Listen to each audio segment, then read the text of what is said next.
SSC ২০২৬ সালের পরীক্ষার নিয়ম বদলে যাচ্ছে। এই নিয়মটা বদলানোর জন্য আমরা কত আন্দোলন করছি, কত সংগ্রাম করছি, তারপরও আমরা এই নিয়মটা বাস্তবায়ন করতে পারি নাই। কিন্তু আলহামদুলিল্লাহ অবশেষে এসএসসি ২০২৬ থেকে শুরু হচ্ছে এই নিয়মটা। ডক্টর এহসানুল হক মিলনকে আমরা ধন্যবাদ জানাতে চাই এরকম একটি সুন্দর পদক্ষেপ নেওয়ার জন্য। তিনি বলতেছে পৃথিবীর উন্নতমান দেশে যদি সারা দেশে একরকম মিল রেখে পরীক্ষা নিতে পারে প্রশ্ন, তাহলে আমরা কেন পারব না? আমরাও পারব।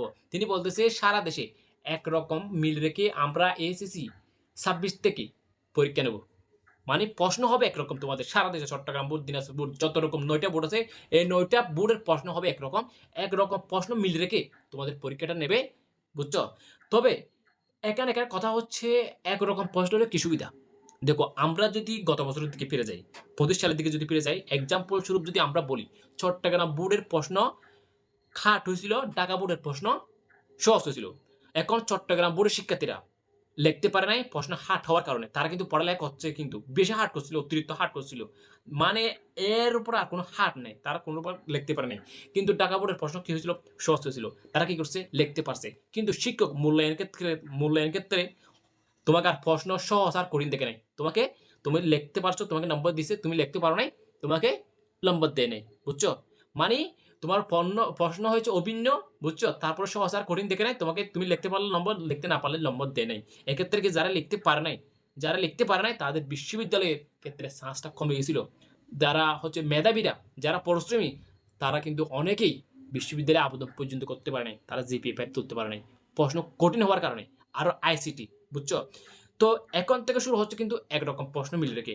অনেক শিক্ষার্থীরা আমাদেরকে অভিযোগ করতে, ভাইয়া স্যার আমাদের আজকে পরীক্ষা খুবই কঠিন হয়েছে। আজকে আমরা কিছু লিখতে পারি নাই। কারণ আমাদের প্রশ্ন খুব হার্ড হয়েছে, আইসিটি প্রশ্ন খুব হার্ড হয়েছে, ইংরেজি প্রশ্ন খুব হার্ড হয়েছে, আমরা কিছু লিখতে পারি নাই। এই অভিযোগটা আর শুনতে হবে না। যে ৯ টা বোর্ড আছে সব বোর্ডের প্রশ্ন একরকম হবে। আচ্ছা, আমরা দেখি প্রতি বছর এইচএসসির ক্ষেত্রে ১-২ মার্কের জন্য কেউ যদি ফেল যায় তাদেরকে ১-২ মার্ক দিয়ে পাস করে দিত। কিন্তু গত বছর ২০২৫ সাল থেকে সাবেক উপদেষ্টা বলছিল আমরা কোনো খয়রাতি মার্ক দেব না।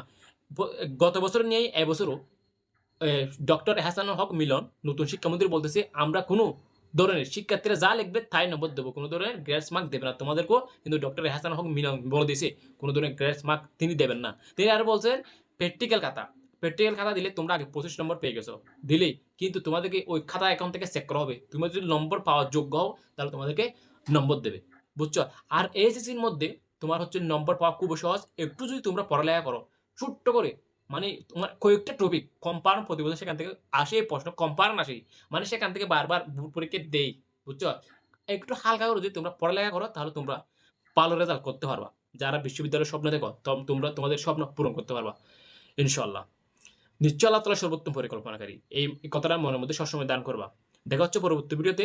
তোমরা এখনো যারা আমাদের চ্যানেলটি সাবস্ক্রাইব করো নাই, চ্যানেলটি সাবস্ক্রাইব করে পাশে থাকবা। ধন্যবাদ।